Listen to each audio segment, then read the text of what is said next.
Ang kasal ay yun ng pagmamahal. Ngunit bakit tila hindi lahat ay may pantay na karapatan upang magpakasal? Sumasang-ayon ka rin ba sa same-sex marriage? Ah, hindi ko pa sigurado. Ano nga bang sinasabi ng lipunan tungkol dito? Alam mo ba sa survey ng Rappler noong 2018, 61% ng mga Pinoy ang hindi sumasang-ayon na i-legalize ang same-sex marriage. 22% ang sumasang-ayon at 16% naman ang hindi patiyak. At kung ako ang tatanungin, sumasang-ayon ako. Tanungin mo ako kung bakit. Bakit hindi ba ang kasal ay isang sigradong institusyon ng simbahan at ang same-sex marriage ay isang kasalanang doktrina sa Kristiyano? Oo, tama naman. Pero naniniwala kasi ako na ang pagpapakasal ay hindi lamang para sa isang kasarian. Ito'y isang legal na union na nagbibigay ng karapatan at proteksyon. Kaya para sa akin, mahalaga na i-legalize ang same-sex marriage upang magkaroon ng pantay na karapatan para sa lahat. Pantay na karapatan? Paano ito naapektuhan ng same-sex marriage? Oo, pantay na karapatan. Ayon kay Carlos H. Conde, ang pagpayag sa pagpapakasal sa parehong kasarian ay nagbibigay daan sa mga bakla at lesbian sa Pilipinas na pakasalan ng taong mahal nila. Nagpapatibay rin ito ng karapatan ng lahat. Ang pagpapalawak ng kasalang sibil na magkaparehas na kasarian ay nagpapakita ng paggalang sa pangunahing karapatan ng pagkapantay-pantay at walang diskriminasyon. Katulad na lang sa US, legal na ang pagpapakasal sa 15 na states at isa sa kanilang dahilan ay ang pagkakaroon ng pantay na karapatan para sa lahat. Kapag nagkaroon na ng pantay na karapatan o legal na ang same-sex marriage, unti-unti nang matatanggap ng lipunan at mababawasan na ang stigma. Talaga ba? May epekto ba ito sa trabaho at oportunidad nila? Oo, dahil ayon sa datos, hindi tinatanggap ng mga kumpanya at organisasyon sa Pilipinas ang mga parte ng LGBTQ community.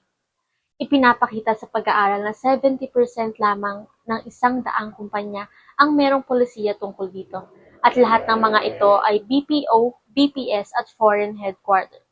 57% naman ng mga kumpanya ang walang polisiya tungkol sa diversity at inclusivity, at hindi rin nagpapakita ng interes na gumawa ng polisiya o benepisyo para sa LGBTQ+ sa susunod na 5 taon. Walang kumpanya sa Pilipinas na merong anti-discrimination policy na sumasaklaw sa sexual orientation, gender identity, at gender expression. Kaya naman dapat magkaroon ng pantay na karapatan dahil sa pamamagitan ng legalisasyon ng same-sex marriage, unting-unting mababawasan ng stigma at diskriminasyon laban sa LGBTQ+ community. Okay.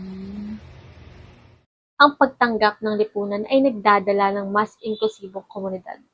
Alam mo, tama naman. Kasi paano magkakaroon ng magandang buhay ang isang miyembro ng LGBT kung hindi sila bibigyan ng pantay na oportunidad, lalo na sa trabaho, nang dahil lang sa kanilang kasarian?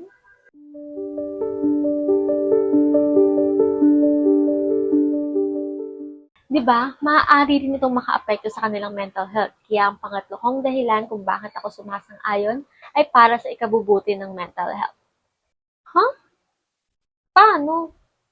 Isang mananaliksik kasi ang nagsagawa ng pag-aaral upang maunawaan ang pananaw ng mga Indian patungkol sa same-sex marriage.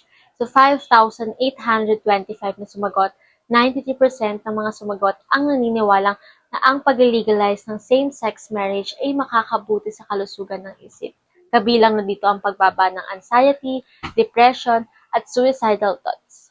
Bukod pa dito, makakaitulong ito upang mabigyan ng higit na visibility ang karanasan ng mga queer couples. Sa pag-aaral, binanggit ng may mga akda ang isang sumagot na nagsasabing ang pagiging formal at sosyal na kinikilala bilang isang lehitimong mag-asawa ay magbibigay ng malaking tulong sa pagtaas ng self-esteem, bukod pa sa pagbababa ng anxiety at depression. Okay. At sumasang-ayon ako doon dahil iba ang pakiramdam pag alam mong tanggap ka ng mga taong nasa paligid mo.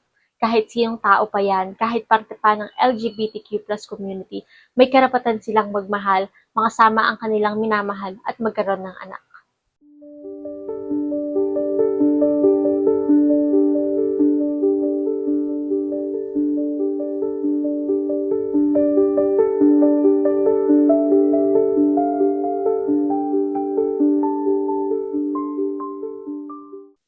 no? Pag niligalang same-sex marriage, makakakuha ng magandang relasyon at suporta ang mga miyembro ng LGBTQ+ sa komunidad. At ang suporta ang pinakamahalaga para malabanan ng stress. At hindi lang yan. Ang dami naman. Dahil alam mo ba, ang same-sex marriage ay isa ring solusyon sa overpopulation na issue sa ating bansa. Paano naman yun? Ang same-sex couples ay hindi natural na nagkakaroon ng anak, ngunit bukas sila sa pag-aampon.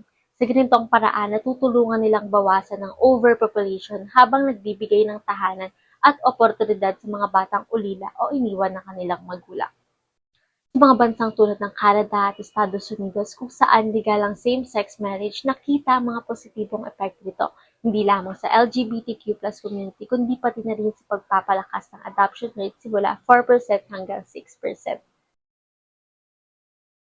Oo nga no, dahil sa mga nilatag mong dahilan, sumasang-ayon na rin ako na ipatupad ang same-sex marriage sa Pilipinas. Tama sa pamamagitan ng pantay na karapatan, pagpapabuti ng mental health at pagtulong sa paglutas ng issue ng overpopulation, nakikita natin ang mga benepisyo hindi lamang para sa LGBTQ+ community, kundi para na rin sa buong bayan. Ang pagkakaroon ng bukas na isipan at pagkilala sa karapatan ng bawat isa ay susi sa pagbuo ng makatarungan at makatawid sa makabagong panahon na lipunan.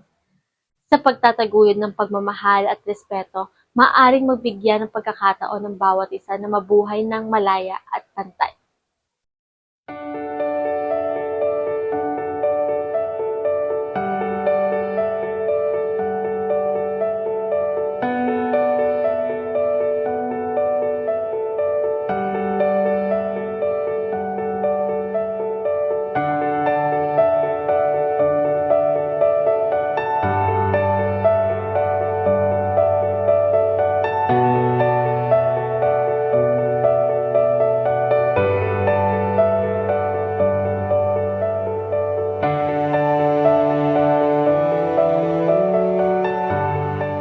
At sa huli, ang kasal ay hindi lamang para sa isang kasarian, kundi para sa lahat ng taong nagmamahalan.